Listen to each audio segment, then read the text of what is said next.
everyone, welcome back to my channel. My name is Elaine Rau and I do product reviews. Today I'll be reviewing a staple 2020 fashion item and it is these two pieces. So let's go ahead and see what it is. First, I opened it up already a little bit, but it's this little piece. And we're gonna add the second piece to it, obviously. And over here is the second piece.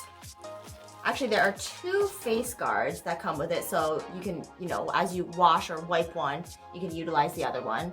But it basically comes with two holes. So all you need to do is basically pop this out and then slide that into, there's a little hole right there that this will go through.